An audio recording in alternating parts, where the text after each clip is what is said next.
एक बार कुंती पुत्र युधिष्ठिर भगवान कृष्ण से कहते हैं भगवान, आषाढ़ शुक्ल पक्ष की जो देवसैनी एकादशी तथा चतुर्मास महात्मा मैंने भली प्रकार से आपसे श्रवण किया, भली प्रकार से हमने श्रवण कर लिया।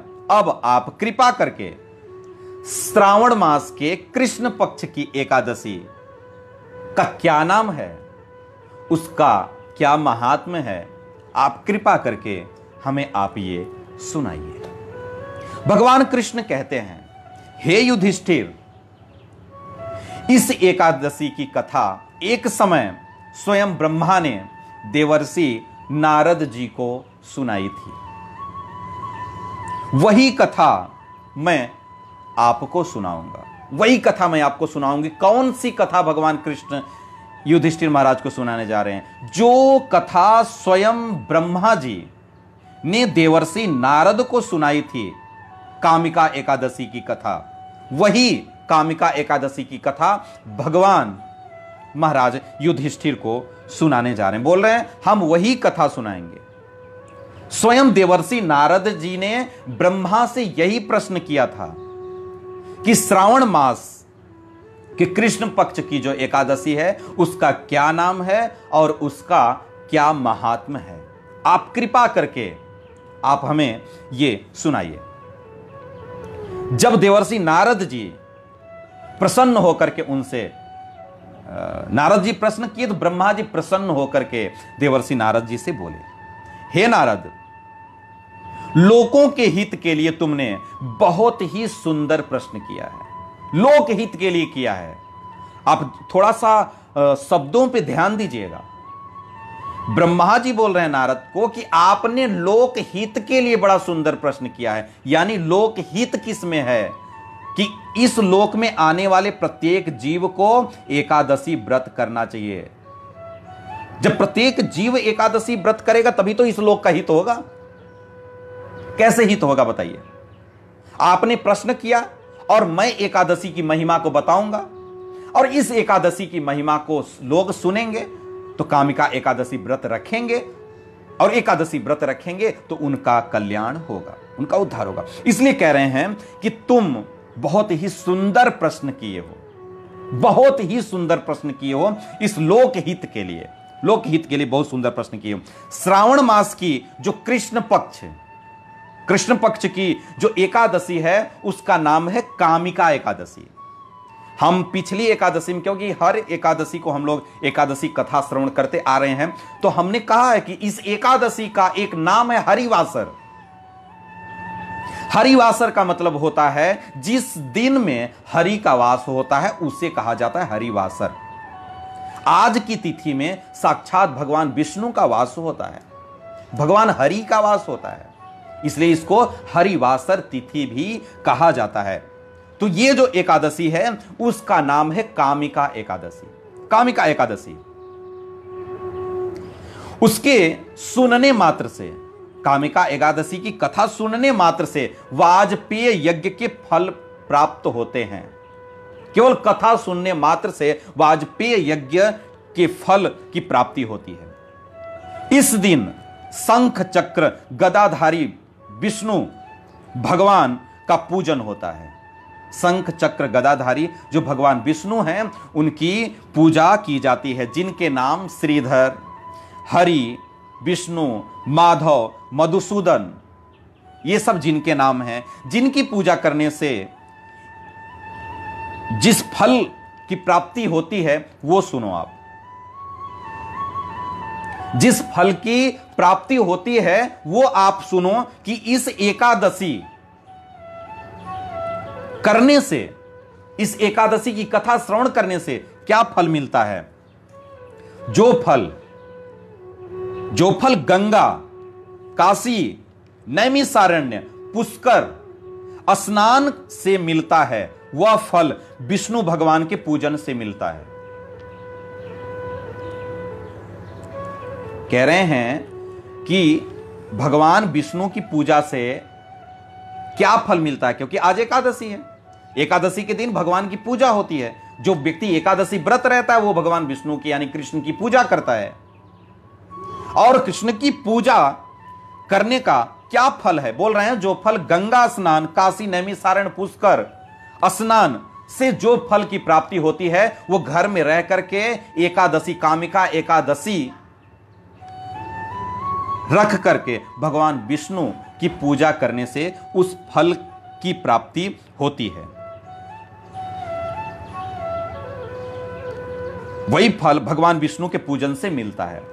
जो फल सूर्य व चंद्र ग्रहण पर, जो फल सूर्य व चंद्र ग्रहण पर कुरुक्षेत्र और काशी में स्नान करने से, समुद्र वन सहित पृथ्वी दान करने से, समुद्र वन सहित पृथ्वी दान करने से, सिंह राशि के बृहस्पति में गोदावरी और गंडकी नदी में स्नान से भी प्राप्त नहीं होता, वह भगवान विष्णु के पूजन से फल की प्राप्ति होती है। उस फल की प्राप्ति होती है जो सूर्य चंद्र ग्रहण में जब लोग काशी और कुरुक्षेत्र स्नान करते हैं, या समुद्र या वन सहित पृथ्वी दान करने से, सिंह राशि के बृहस्पति में गोदावरी या गंडकी नदी में स्नान करने से इन फल की जो फल की प्राप्ति नहीं होती, उस फल की प्राप्ति भगवान विष्णु की पूजा करने से उस फल की प्राप्ति हमें हो जाती है, उस फल की प्राप्ति होती है। कह रहे हैं जो मनुष्य, जो भी व्यक्ति श्रवण मास में भगवान का पूजन करते हैं उनसे देवता, गंधर्व और सूर्य आदि सब पूजित हो जाते हैं। देखिए आज ये हम लोग गीता के क्लास में भी इसको हम लोग श्रवण किए हैं और कह रहे हैं जो श्रवण मास में भगवान का पूजन करता है उससे उनसे जो पूजन करता है उनसे यानी उनके द्वारा देवता, गंधर्व और सूर्य आदि सब पूजित हो जाते हैं। एक की पूजा करने से सब की पूजा हो जाती है, अलग से पूजा करने की आवश्यकता नहीं है, अलग से पूजा करने की आवश्यकता नहीं, सबकी पूजा हो जाती है। बार बार ये तो कहा जाता है भाई, बार बार ये चीजें कही जाती हैं कि एक की पूजा करो, एक साधे सब सधे, सब साधे सब जाए। लेकिन कुछ कुछ लोग तो महाराज घर में पूरा मंडी लगा करके रखे हैं देवताओं की, इनको भी तिलक, उनको भी चंदन, उनको भी आरती, सबको सब ढेर सारे रखे हैं। मतलब पूरा सुबह से 5 बजे उठेंगे, 8 बजे तक सबको नहलाना, धुलाना, कपड़ा बदलना और पोछा में उनका समय व्यतीत हो जाता है। एक की पूजा करना चाहिए, एक साधे सब सधे, सब साधे सब जाए, एक का साधन करो, एक की पूजा करने का प्रयास करो। इसलिए कह रहे हैं जो भगवान का पूजन करता है उससे सब लोग पूजित हो जाते हैं। अतः पाप से डरने वाले मनुष्यों को कामिका एकादशी का व्रत और विष्णु भगवान का पूजन अवश्यमेव करना चाहिए। जो पापी हैं, जो पाप से डरते हैं, उनको कामिका एकादशी का व्रत और भगवान हरि का पूजन करना अति आवश्यक है। भगवान कृष्ण का पूजन करना उसको अति आवश्यक है, उसको करना चाहिए। क्योंकि पाप रूपी कीचड़ में फंसे हुए जो लोग पाप रूपी कीचड़ में फंसे हैं और संसार रूपी समुद्र में डूबे हुए मनुष्य हैं, यानी हम सभी के लिए कहा जा रहा है, सभी के लिए कहा जा रहा है। पाप रूपी कीचड़ में हम लोग फंसे हुए हैं, रोज आए दिन हम लोगों से पाप हो रहा है। तो जो व्यक्ति पाप रूपी कीचड़ में फंसा हुआ है और संसार रूपी समुद्र में डूबा हुआ है, ऐसे मनुष्यों के लिए एकादशी का व्रत और भगवान विष्णु का पूजन अत्यंत आवश्यक है। अगर वो एकादशी का व्रत रखेगा और भगवान कृष्ण की पूजा करेगा तो वो पाप रूपी समुद्र से तर जाएगा और पाप रूपी कीचड़ से वो व्यक्ति मुक्त हो जाएगा, वो व्यक्ति मुक्त हो जाएगा। जितने भी पाप हैं सारे पाप उसके जल करके खाक हो जाएंगे। इसलिए उसको एकादशी का व्रत और उसको भगवान कृष्ण का पूजन करना चाहिए। इससे बढ़कर पापों के नाश का कोई अन्य उपाय नहीं है। एकादशी व्रत से बड़ा पाप से बचने का कोई अन्य उपाय नहीं है। आप कुछ भी कर लीजिए, एकादशी करने से व्यक्ति के पापों का क्षय होता है। इसलिए हे नारद, स्वयं भगवान ने यही कहा है, स्वयं भगवान ने यही कहा है, कामिका व्रत से जीव कुयोनि को प्राप्त नहीं होता। यानी आप यदि एकादशी का व्रत आप रखते हैं तो आप कभी भी कुयोनि में नहीं जाएंगे, यानी कुत्ता, सुअर, गधा, बिल्ली, कीड़ा मकोड़ा नहीं बनेंगे। उससे आप बच जाएंगे, उससे आप बच जाएंगे, कुयोनि में नहीं प्राप्त होंगे कभी भी।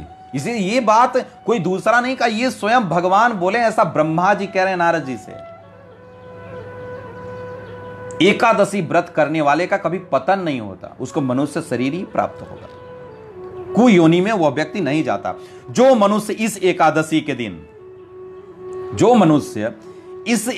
के दिन भक्ति पूर्वक तुलसी दल भगवान कृष्ण को अर्पण करता है, यानी जो इस एकादशी के दिन भगवान कृष्ण के चरणों में तुलसी दल समर्पित करता है, वो इस संसार के समस्त पापों से दूर हो जाते हैं। आज के दिन भगवान के चरणों में तुलसी दल अवश्य अर्पित करना चाहिए, अवश्य अर्पण करना चाहिए। वैसे तो तुलसी दल जो वैष्णव होते हैं वो रोज तुलसी दल अर्पण करते हैं। भगवान कृष्ण के चरणों में तुलसी दल अर्पण करने से व्यक्ति सारे पापों से मुक्त हो जाता है, सारे पापों से दूर हो जाता है, समस्त पापों से दूर रहते हैं। विष्णु भगवान कहते हैं, जो भगवान कृष्ण हैं, भगवान कृष्ण रत्न, मोती, मणि आदि आभूषण से जितना संतुष्ट नहीं होते हैं, उतना संतुष्ट भगवान केवल एक तुलसी दल चरणों में समर्पित करने से संतुष्ट हो जाते हैं।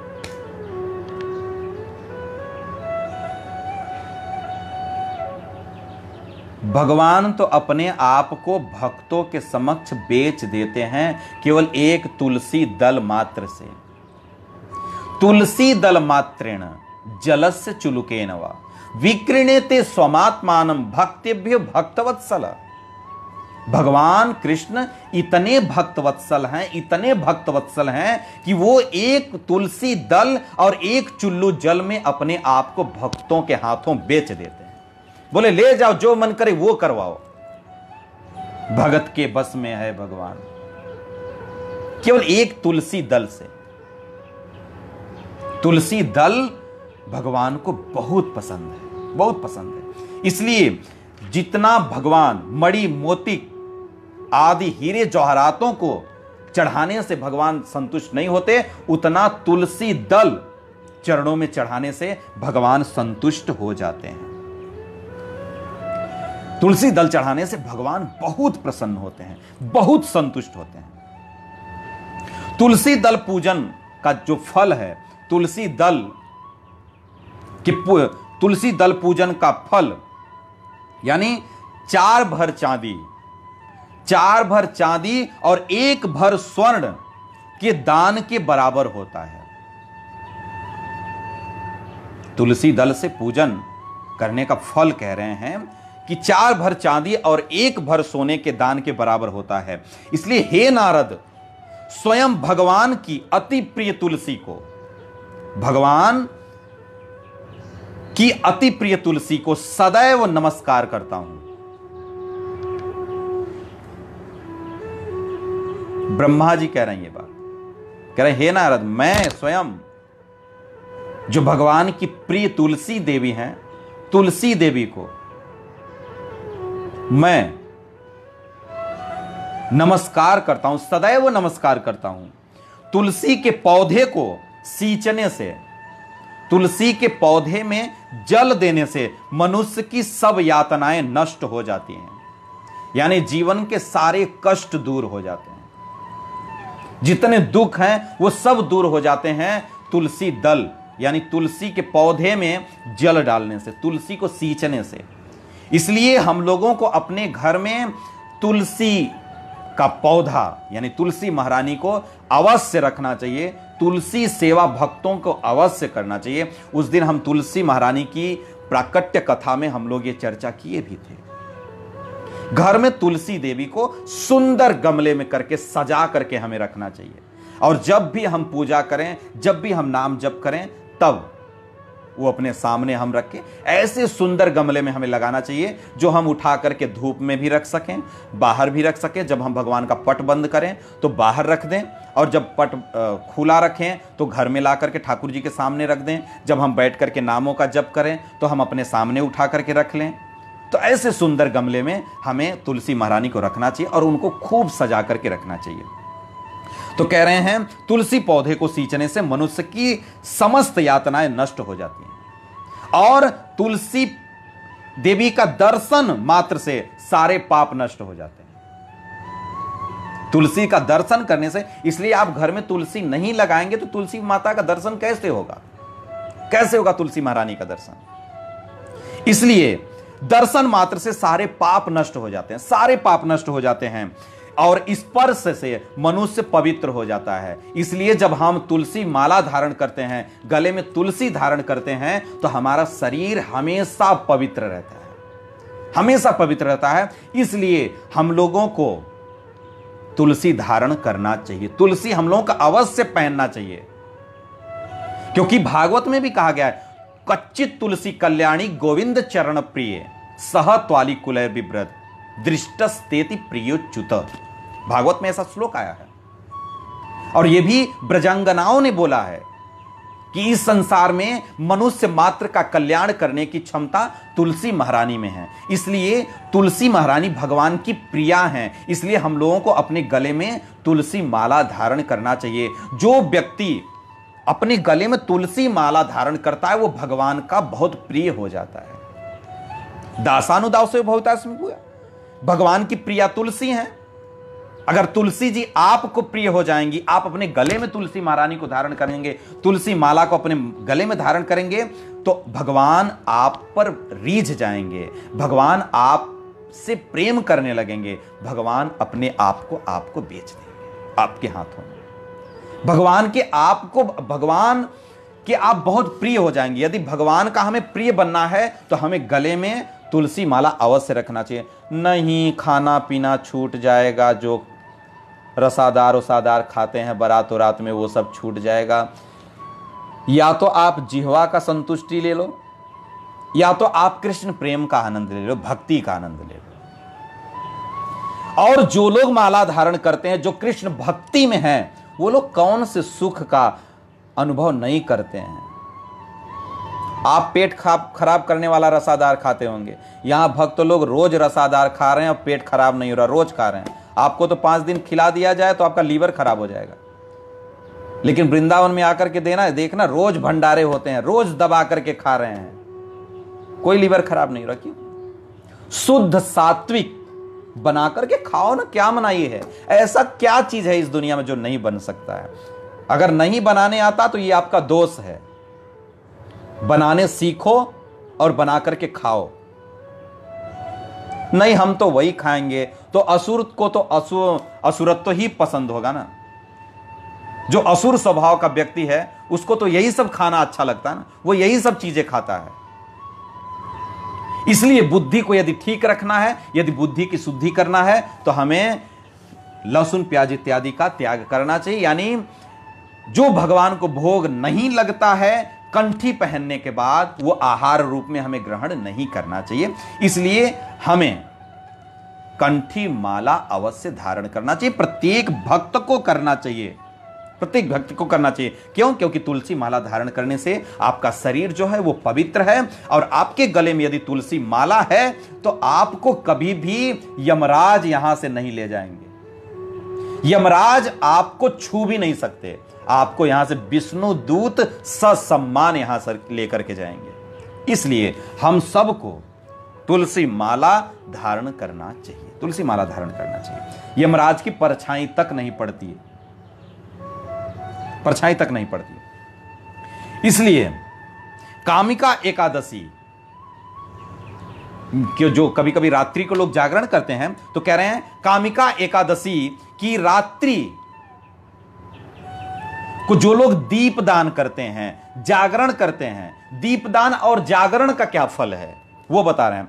जो कामिका एकादशी के रात में जो जागरण करते हैं और जो दीपदान करता है, यानी भगवान कृष्ण के सामने दीप जलाता है, देसी घी का या तो तिल के तेल का, जिसके पास जो है, जो व्यक्ति दीपक जलाता है या भगवान के नामों का जप करता है, रात्रि जागरण करता है, कह रहे हैं उस फल का महात्मा जो है वो चित्रगुप्त भी नहीं कह सकते हैं, इतना फल होता है। कामिका एकादशी की रात्रि को जागरण करने का और रात को कृष्ण को दीपदान करने का जो महात्म है, उसका वर्णन चित्रगुप्त भी नहीं कर सकते, जो यमराज के मंत्री हैं। यमराज के यहां जो बैठ करके आपका हिसाब किताब लिख रहे हैं ना, वो भी उसका वर्णन नहीं कर सकते, इतना महात्म होता है, इतना महात्म हो सकता है। जो इस एकादशी की रात्रि भगवान के मंदिर में दीपक जलाते हैं, जो इस एकादशी की रात्रि में भगवान के मंदिर में दीपक जलाते हैं, उनके पितर, जो उनके पितृलोक हैं, स्वर्ग लोक में अमृत पान करते हैं। देख रहे हैं कितना बड़ा महात्मा है। जो लोग दीपदान करते हैं, उनके जो पितर हैं वो कहां जाते हैं? स्वर्ग लोक में जाकर के अमृत का पान करते हैं। तथा जो घी या तेल का दीपक जलाते हैं, जो तेल होता है, जो घी होता है, या जो घी तेल का जो हम दीपक जलाते हैं, वे कौन से पितर लोग 100 करोड़ दीपकों से प्रकाशित होकर के, देख रहे हैं क्या कहा जा रहा है? जिस तेल या घी से आप दीपक जलाते हैं ना, जो आपके पितर लोग हैं, यदि आप जलाए हैं तो आपके पितर लोग 100 करोड़ दीपकों से प्रकाशित होकर के, 100 दीपक मतलब 100 करोड़ दीपकों से प्रकाशित होकर के सूर्य लोक को जाते हैं। वो सूर्य लोक को जाते हैं। 100 करोड़ दीपकों से प्रकाशित होकर के आपके पितर सूर्य लोक में जाते हैं, सूर्य लोक में जाते हैं। इसलिए रात्रि को हम लोगों को भगवान के सामने घी का या तेल का हम लोगों को दीपक जलाना चाहिए, ताकि हम लोग, हमारे जो पितर हैं, हमारे पितरों को संतुष्टि प्राप्त हो और पितरों की संतुष्टि से हमें पुत्र, धन, आयु की प्राप्ति का आशीर्वाद मिले, यश कीर्ति की प्राप्ति का आशीर्वाद मिले। क्योंकि हमने कल में चर्चा किया था कि इनकी संतुष्टि भी हमारे सुख दुख का कारण है। तो कहते हैं, ब्रह्मा जी कहते हैं कि हे नारद, और सुनिए कामिका एकादशी, बहुत ध्यान से सुनिएगा। भगवान ब्रह्मा जी कहते हैं कि हे नारद जी, ब्रह्म हत्या तथा भ्रूण हत्या, भ्रूण हत्या आदि पापों को, आज के डेट में भ्रूण हत्या बहुत उच्च स्तर पे हो रहा है। भ्रूण हत्या का मतलब है गर्भ हत्या, जो गर्भ में ही बच्चों को समाप्त कर देते हैं, जो आने से पहले उनको यहां से उड़ा दिया जाता है। सोचिए वो मां बाप कितने पापी हैं। वो मां बाप, क्या उनके गर्भ में जब बच्चा आता है तो क्या वो मां उसकी नहीं है? बहुत ध्यान से सोचिएगा। अगर बच्चा आपके गर्भ में 1 दिन का हुआ, 1 दिन का होने के नाते भी आप उसकी मां हैं, आप उसके बाप हैं। भ्रूण हत्या महापाप है। भ्रूण हत्या को, गर्भ हत्या को ब्रह्म हत्या के समान बताया गया। क्यों नहीं बेटा बेटी लात से मारेंगे, जो भ्रूण हत्या का पाप अपने सर पे लाद रहे हो? आज मतलब अपने सीमा को क्रॉस कर गया है भ्रूण हत्या। गर्भ हत्या जो है अपने लेवल को क्रॉस कर गया है। सब और धुआंधार कर रहे हैं अपने इंद्रियों की तृप्ति के लिए। आप इतने बड़े पाप को अंजाम दे रहे हैं। आप एक मां को कलंकित कर रही हो, आप एक बाप को कलंकित कर रहे हो। अगर वो एक दिन का बच्चा है आपके गर्भ में, यदि आपके गर्भ में आपका गर्भस्थ शिशु यदि गर्भ में आ गया, तो एक दिन की भी आप उसकी मां हुई, एक दिन के भी आप उसके पिता हुए। इसलिए हम लोगों को कभी भी गर्भ हत्या जैसे जघन्य पाप नहीं करने चाहिए, नहीं करने चाहिए। भ्रूण हत्या पाप ब्रह्म हत्या पाप के बराबर बताया गया। और जो गर्भ हत्या है, गर्भ हत्या का कोई प्रायश्चित नहीं है। गर्भ हत्या करने के बाद कोई प्रायश्चित इसका नहीं, कोई प्रायश्चित नहीं है। इसलिए क्षणिक सुख के लिए हम लोगों को कभी भी गर्भ हत्या जैसे पाप को जघन्य पाप बोला गया है, ऐसे जघन्य पाप को हमें कभी नहीं करना चाहिए, कभी नहीं करना चाहिए। नहीं, आज लोग साधारण मानने लगे हैं कि साधारण है, कोई दिक्कत नहीं है, कोई फर्क नहीं पड़ता है। इससे बड़ा पाप आप ये जान लो कि एक बार अगर आप सामने किसी को गोली मार दोगे तो उसका पाप कम होगा। यदि आप किसी को सामने किसी का मर्डर कर दोगे तो उसका पाप कम होगा। लेकिन जो निरीह प्राणी है, जो अभी कुछ जानता ही नहीं, कहते हैं बच्चा भगवान का स्वरूप होता है, जो अभी जानता ही नहीं, जिसके मन बुद्धि विचार में कोई कलुषता नहीं है, कोई पाप नहीं है, कोई ईर्ष्या नहीं, कोई द्वेष नहीं है, एकदम शुद्ध सात्विक है वो एकदम, उसकी हत्या का पाप कितना बड़ा पाप है, कितना बड़ा पाप है। अब सोचो, अपने मन से सोचो,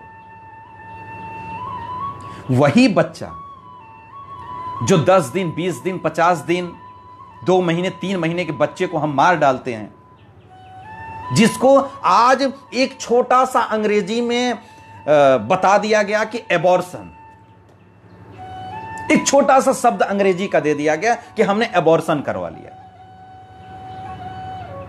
अरे, एक छोटे से शब्द से आप इतने बड़े पाप को ढक नहीं सकते।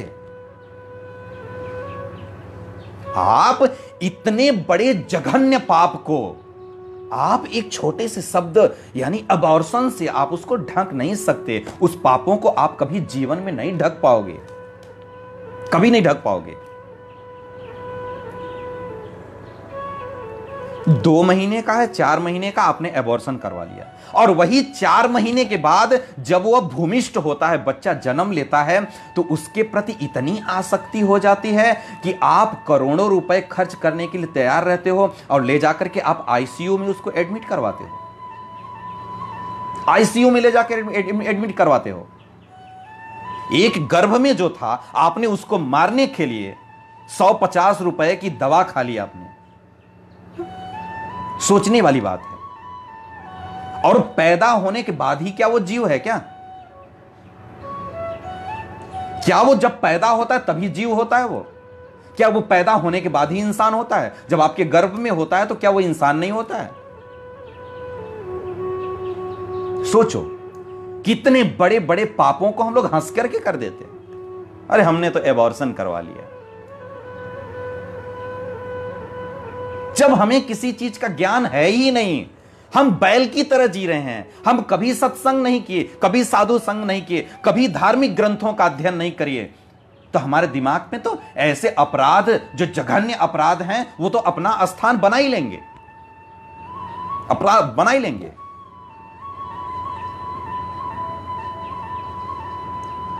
क्या है, हम एबॉर्शन करवा लिए क्योंकि बेटी थी। अरे बेटी तुमको काट थोड़ी रही है, काट थोड़ी रही तुमको बेटी।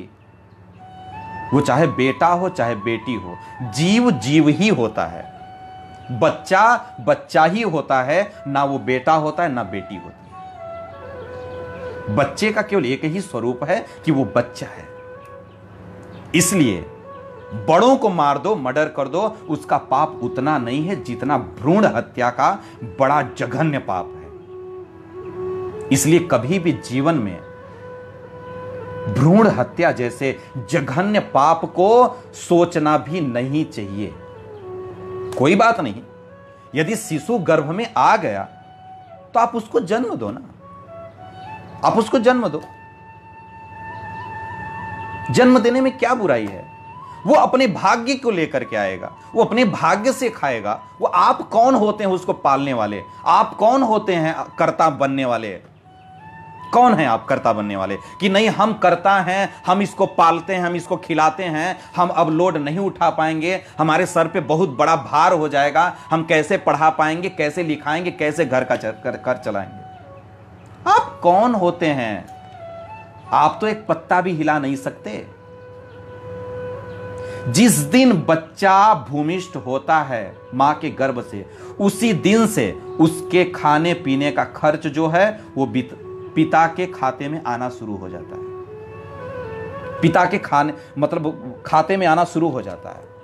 आप कुछ नहीं करते, आपको एक यश मिल रहा है कि आप उसके पिता हो और आप उसको खिला रहे हो। ये भगवान आपको यश दिया है, बस। आप कर्ता नहीं हो। आप अपने अंदर कभी जीवन में कर्ता का भाव नहीं रखना, कभी नहीं रखना, कभी भी जीवन में कर्ता का भाव नहीं रखना। और इस कर्ता के भाव को कृष्ण के चरणों में समर्पित कर दो कि गोविंद तुम ही हो, सबकी रक्षा करने वाले तुम ही हो, तुम ही दिए हो, तुम ही पालो, तुम ही पालो। इसलिए इस संसार में कोई किसी को पालने वाला नहीं है, कोई किसी का खर्च चलाने वाला नहीं है। सब लोग अपने भाग्य को लेकर के आते हैं और अपने भाग्य को लेकर के जीते हैं, अपने भाग्य को लेकर के जीते हैं। इसलिए यदि शिशु गर्भस्थ हो गया तो हमें कभी भी उसका एबॉर्शन नहीं करवाना चाहिए। यह बहुत बड़ा जघन्य अपराध है, बहुत बड़ा पाप है। इससे बड़ा आप कह सकते हैं इस पृथ्वी पर कोई पाप ही नहीं है। इससे बड़ा, एबॉर्शन से बड़ा, भ्रूण हत्या से बड़ा इस संसार में कोई भी पाप नहीं है। सबसे श्रेष्ठ पाप यही है, सबसे श्रेष्ठ पाप है। इसलिए जितने लोग सुन रहे हैं, हम सबको कोशिश करना चाहिए कि हम लोग धार्मिक ग्रंथों को पढ़ें, साधु संग में रहें, भगवान के नामों का जप करें, भगवान की सेवा करें, भगवान को भोग लगा करके खाएं और जीवन में ऐसे जघन्य अपराध को ना करने का हम सबको संकल्प लेना चाहिए कि हम लोगों को ऐसा जघन्य अपराध जीवन में नहीं करना चाहिए। वो चाहे 2 बच्चा हो जाए, चाहे 5 बच्चा हो जाए, लेकिन हमें ऐसे जघन्य पाप नहीं करने हैं, नहीं पाप करने। इसलिए यहां पे कहा जा रहा है ब्रह्म हत्या तथा भ्रूण हत्या आदि पापों को नष्ट करने वाली इस कामिका एकादशी का व्रत मनुष्य को यत्न के साथ करना चाहिए। कह रहे हैं जो भ्रूण हत्या जो पाप है, इस पाप को नष्ट करने वाली है ये कामिका एकादशी।